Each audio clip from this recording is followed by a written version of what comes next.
Management. अगर मैं आपसे पूछूं ये एग्जाम देने का ख्याल आप लोगों को कहां से आया? किसने कहा आपसे कि एग्जाम की तैयारी करो? किसने कहा? मम्मी ने, पापा ने, गर्लफ्रेंड ने, बॉयफ्रेंड ने, टीचर ने, दोस्त ने? हैं, बचपन से अच्छे रहे जो पढ़ाई में, तो उनके साथ बहुत गलत होता है। उनको धोखा देते रहते हैं, बेटा एक बार अच्छे से 10th कर लो फिर लाइफ आसान हो जाएगी।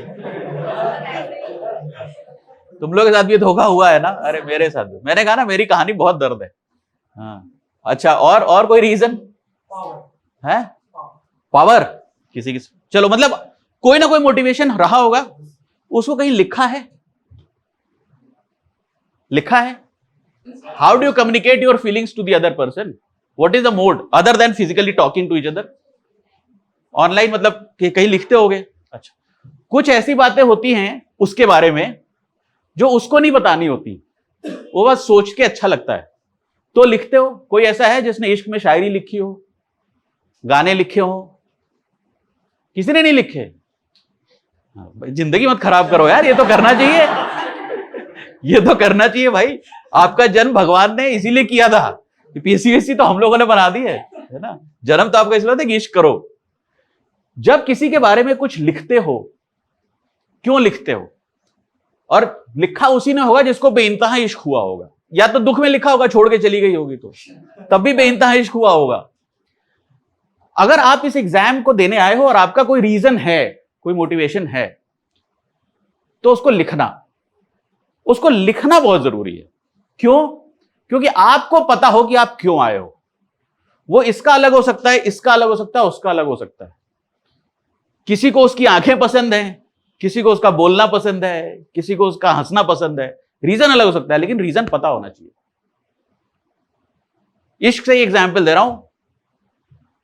ये भाई साहब उन बहन जी से इसलिए प्यार करते हैं कि वो देखने में बहुत सुंदर है। अगर ये रीजन है और आपने लिखा है कभी कि तुम बड़ी सुंदर लगती हो, यू आर सो ब्यूटीफुल, अगर कल को उसको चिकन पॉक्स हो जाए और उसके पूरे शरीर पे दाने दाने निकल आए, तो प्यार करना बंद कर दोगे या करते रहोगे? अगर इस सवाल के जवाब में सोचना पड़ रहा है तो प्यार नहीं हुआ है अभी। और अगर लग रहा है कि फर्क नहीं पड़ता, उसका चेहरा तेजाब से भी झुलस जाएगा, झुर्रियां भी निकल आएंगी, लटक भी जाएगा, तब भी मुझे सुंदर लगेगी। क्योंकि बात यह नहीं है कि वो सुंदर है, बात यह कि मुझे बहुत सुंदर लगती है। अगर मुझे सुंदर लगती है तो हर समय सुंदर लगेगी। यह होता है इश्क। उसी तरह से ऐसा होता है मोटिवेशन किसी भी चीज की तैयारी करने का। उसको जब आप लिखोगे ना तो आपको पता चलेगा कि क्या है वो रीजन। जैसे किसी ने कहा पावर चाहिए, सेलेक्ट हो गए और नहीं मिली पावर तो छोड़ दोगे। किसी ने कहा सोसाइटी के लिए कुछ अच्छा कर सकते हैं, सेलेक्ट हो गए और नहीं कर पाए कुछ अच्छा तो छोड़ दोगे। अगर सोचना पड़ रहा है तो नहीं हुआ है इश्क कभी इससे। लव से, इश्क से ज्यादा स्ट्रॉन्ग कोई इमोशन नहीं है। अगर आपको इश्क हो जाएगा किसी चीज से तो फिर कुछ फर्क नहीं पड़ता किसी चीज से, चाहे सर फूटे चाहे माथा, मैंने तो हां कर दी। वो वाला मोड जब आ जाएगा ना, तब डिमोटिवेशन होना कम हो जाएगा। अभी जब सब तैयारी कर रहे हैं, कोचिंग की एडमिशन चल रही है, फीस जमा कर रहे हैं, फॉर्म खरीद रहे हैं, बड़ा एक्साइटमेंट है, नया नया बैग खरीदा, कॉपी किताब खरीदी, कलम खरीदा, बड़ा अच्छा लग रहा है, तो ये हनीमून पीरियड है, ये असली इश्क नहीं है। तब जब पढ़ाई पढ़ते पढ़ते माथा फट रहा है और टेंशन हो रही है कि बाकी किसी की तो जॉब लग गई, मैं यहीं बैठा हूं, तब भी अगर इस एग्जाम को क्रैक करने का मोटिवेशन आ रहा है, तब इश्क है। छोटी सी कहानी सुनाता हूं, थोड़ा लोग लोड में लग रहे हो। नारद जी ने एक बार विष्णु जी से पूछा कि भगवान आपका सबसे बड़ा भक्त कौन है? नारद जी, आपको पता है नारद जी को पहचानते हो? इतनी सी ऐसी चुटिया उठी रहती है, नारायण नारायण करते रहते हैं। उनको लगा कि मैं तो हर सेंटेंस के स्टार्ट में, फिर कॉमा पे और फिर सेमीकोलन पे, फुल स्टॉप पे हर बार नारायण नारायण 2 बार कहता हूं, मुझसे ज्यादा भगवान का नाम लेने वाला तो कोई होगा नहीं। उन्होंने विष्णु जी से पूछा कि आपका सबसे बड़ा भक्त कौन है? तो विष्णु जी ने कहा कि यार वो धरती पे एक गांव है, वहां पे एक किसान है, वो है मेरा सबसे बड़ा भक्त। नारद जी का तो मूड ही खराब हो गया कि यार ये कौन सा रैंडम आदमी आ गया यार, मैं इतना नारायण नारायण करता हूं। बोले वो क्या करता है भगवान? बोले यार मेरा नाम लेता है। बोले हद हो गई यार, मुझसे ज्यादा क्या नाम लेता होगा। खैर अब भगवान से क्या बहस करते, नारद जी के मन में जेलसी आई। भगवान तो भगवान है, उनको समझ में आ गया कि बोले छोड़ो यार नारद, वो सब एक जरूरी काम था। तो नारद का मूड तो खराब हुई, बोले लेकिन जहां बताइए बॉस क्या करना है। बोले यार एक बहुत इंपॉर्टेंट काम है, तुम्हारे अलावा कोई कर नहीं सकता। एक ये जो तेल का कटोरा है ऊपर तक भरा है लबालब तेल से, इसका क्या है, एक मैं विशेष यज्ञ कर रहा हूं, इसके लिए इसको पूरे संसार के 3 चक्कर काटते हैं सर पे रख के। तुम ही कर सकते हो नारद, इतना संयम और किसी में नहीं। अब उसको लगा कि हाँ मुझे इंपॉर्टेंट काम दिया भगवान ने, मैं हूं सबसे इंपॉर्टेंट, हाँ मैं करके लाऊंगा। बोले लेकिन तेल का एक भी बूंद गिरना नहीं चाहिए और तुम कहीं पर रुकना नहीं। नारद बिल्कुल फोकस्ड होकर उन्होंने तेल का टोकरा रखा सर पे, कटोरी, और पूरे दुनिया का पूरे समय ऐसे सोचते रहे कि गिरा तो नहीं, गिरा तो नहीं, और करते करते उन्होंने 3 चक्कर काट के बड़ी प्रशंसा के साथ वापस आए कि भगवान ये देखिए पूरा 3 चक्कर में लगाया संसार का और एक बूंद भी नहीं गिरा। बोले वाह नारद। बोले यार इस दौरान कितनी बार मेरा नाम लिया। बोले अरे यार मेरा पूरा ध्यान ही तेल पे था भगवान में, उसमें नारायण नारायण करने का ध्यान नहीं आया, अब बोलता हूं नारायण नारायण। बोले वो जो किसान है वो दिन भर अपना रोजी रोटी का काम करता है, बीवी बच्चे गरीबी ये सब कुछ झेल रहा है, कभी फसल होती नहीं होती, इस दौरान भी उसको याद आ जाता है। सुबह उठता है तो कहता है नारायण नारायण, रात को सोता है तो कहता है नारायण नारायण।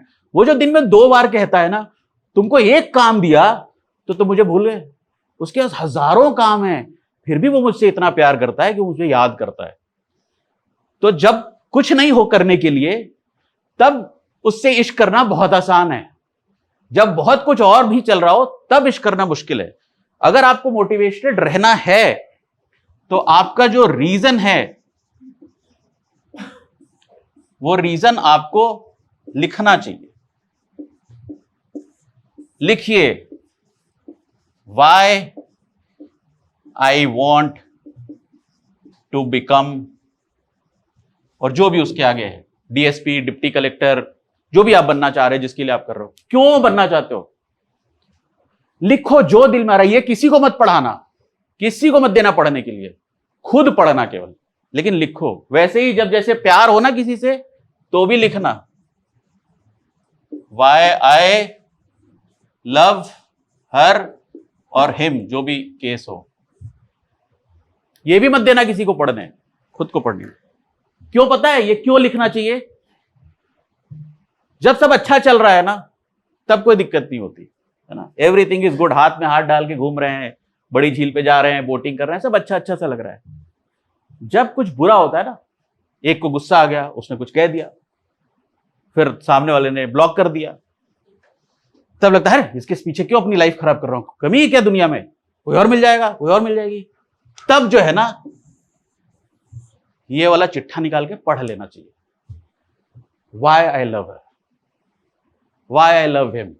उस समय जब झगड़ा बिल्कुल चरम पे हो, लग रहा हो कि सामने दिख जाए तो गोली मार दूं उसको, ब्लॉक भी कर चुके हो फिर भी देख रहे हो कि साला उसने कमेंट तो नहीं कर दिया कोई, फेसबुक पे भी, सब जगह, तब पढ़ना ही है।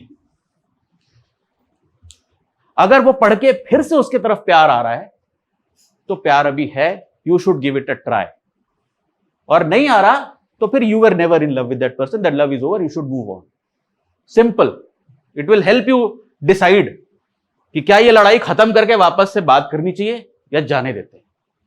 मेरा कहना है जितने लोगों ने ये किया है ना, 10 में से 9 लोग वापस आते हैं कि सॉरी यार मैंने गुस्से में ज्यादा कह दिया था, let's talk, and things start improving after that.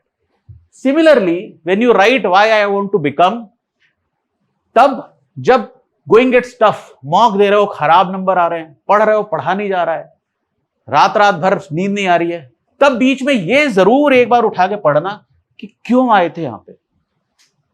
अगर वो पढ़ के अभी भी मोटिवेशन आ रहा है तो then it is worth a try, और अगर अब नहीं आ रहा है तो इट्स टाइम फॉर ब्रेकअप, बस्ता समेटो और चले जाओ। Don't waste your time in a relationship that you are not committed to, जिसको तुम लास्ट तक ले जाने का दम तुम में नहीं बचा है। पहले दिन सबको लगता है कि यार इसी से शादी करनी है, 2 साल बाद स्थिति बदल जाती है, राइट?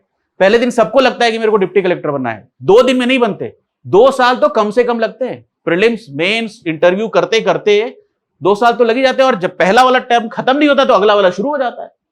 ये इंटरव्यू देने से पहले पहले अगला वाला प्रीलिम्स आ जाता है। ये लिख लेने से ना सबके रीजन अलग होंगे, तुमको पता होगा कि तुम क्यों करना चाहते हो। मैंने एग्जाम की तैयारी करी तो मैं 2 साल नौकरी छोड़ के एक हॉस्टल में रहता था, और कई बार ऐसा मोमेंट आया जब लगा कि यार नहीं होगा मेरे से।